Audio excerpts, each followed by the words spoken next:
Halo semuanya, perkenalkan nama saya Josephine Fulita Susanto dari kelas 10-4 absen 19.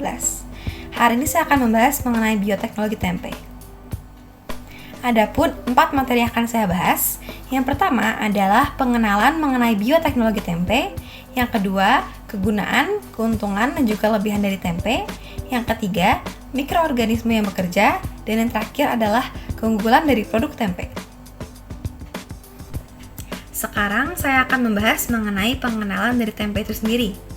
Tempe adalah makanan yang dibuat dari fermentasi terhadap biji kedelai atau beberapa bahan lainnya yang menggunakan beberapa jenis kapang dari genus Rhizopus, sehingga membentuk padatan kompak berwarna putih yang dikenal dengan tempe.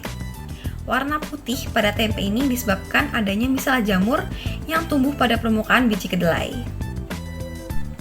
Lalu, bioteknologi tempe ini tergolong pada bioteknologi konvensional karena pembuatannya menggunakan peralatan yang masih sederhana. Bioteknologi konvensional adalah bioteknologi yang memanfaatkan organisme secara langsung untuk menghasilkan produk dan juga barang yang bermanfaat bagi manusia melalui proses fermentasi, sehingga pemanfaatannya masih terbatas untuk sekarang. Ciri-ciri dari bioteknologi ini adalah yang pertama menggunakan teknik fermentasi, yang kedua kebanyakan digunakan untuk membuat makanan, yang ketiga, prosesnya terjadi secara alami dan juga masih sederhana.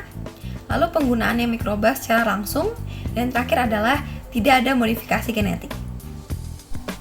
Nah, sebelum kita membahas mengenai tempe lebih dalam lagi, saya akan menjelaskan terlebih dahulu apa sih keuntungan dari bioteknologi konvensional, yaitu bioteknologi yang digunakan untuk membuat tempe.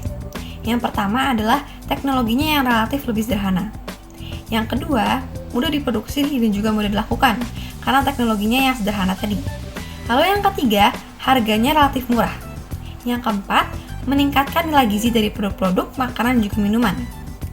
Selanjutnya, membuat makanan dan juga minuman lebih tahan lama. Yang keenam, menciptakan sumber makanan baru. Dan yang terakhir adalah tidak menyebabkan alergi untuk dikonsumsi. Kelebihan dan juga kegunaan dari tempe. Yang pertama, tempe mengandung protein di mana dapat mengatasi diare. Yang kedua, terdapat zat besi dan juga flavonoid di mana dapat menurunkan hipertensi. Lalu, tempe itu mengandung superoksida desmutasi yang dapat mengatasi jantung. Lalu terdapat juga Fi, Cu, Zn, protein, asam folat, dan juga vitamin B12 yang dapat menjadi penanggulangan anemia. Lalu terdapat senyawa antibakteri yang dapat menjadi anti-infeksi, dan juga ada asam lemak jenuh ganda yang dapat menurunkan kolesterol. Lalu ada juga antioksidan yang dapat mencegah kanker, mencegah masalah gizi ganda, dan yang terakhir adalah kalsium tinggi yang dapat mencegah osteoporosis. Namun, ternyata tempe memiliki kekurangan ataupun dampak buruk untuk tubuh, di mana jika kita mengkonsumsi tempe secara berlebihan, dapat menyebabkan ketidakseimbangan hormon dan juga mengganggu sistem endokrin. Hal ini dapat berdampak negatif pada kesehatan reproduksi, khususnya pada wanita yang sedang hamil ataupun menyusui. Tempe melakukan fermentasi melalui mikroorganisme berupa jamur Rhizopus sp.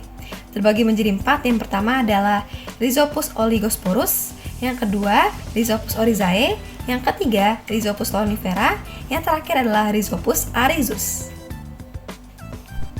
Jamur Rhizopus ini sendiri dapat menghasilkan enzim-enzim yang mampu merombak senyawa organik kompleks, yaitu lemak dan juga protein, menjadi lebih sederhana, sehingga lebih mudah dicerna dalam tubuh. Untuk proses fermentasinya dapat terjadi karena adanya aktivitas mikroba penyebab fermentasi pada substrat organik yang sesuai. Terjadinya fermentasi ini dapat menyebabkan perubahan sifat bahan pangan sebagai akibat dari pemecahan kandungan-kandungan bahan pangan tersebut. Adapun proses yang terjadi dari kacang kedelai hingga menjadi tempe. Yang pertama yang awalnya protein menjadi asam amino dan juga peptida. Yang kedua, oligosakarida menjadi monosakarida. Lalu yang terakhir adalah asam fitat menjadi fosfat inorganik. Selama fermentasi, terjadi peningkatan kandungan kimia pada tempe, yaitu asam lemak, vitamin, mineral, antioksidan, protein, dan juga karbohidrat. Selanjutnya, di gambar ini merupakan proses pembuatan tempe secara lengkap. Kalian bisa melihatnya, mungkin akan saya tampilkan secara penuh agar kalian bisa menyimak dan juga memahami bagaimana sih proses pembuatan tempe secara lengkap.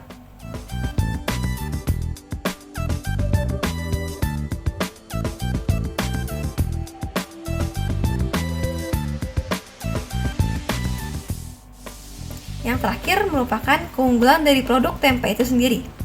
Melalui proses fermentasi, tempe memiliki keunggulan dibandingkan kacang kedelai, yaitu lebih bergizi karena struktur kedelai telah diubah molekul strukturnya oleh jamur sehingga banyak mengandung protein dan harganya lebih murah dari kacang kedelai.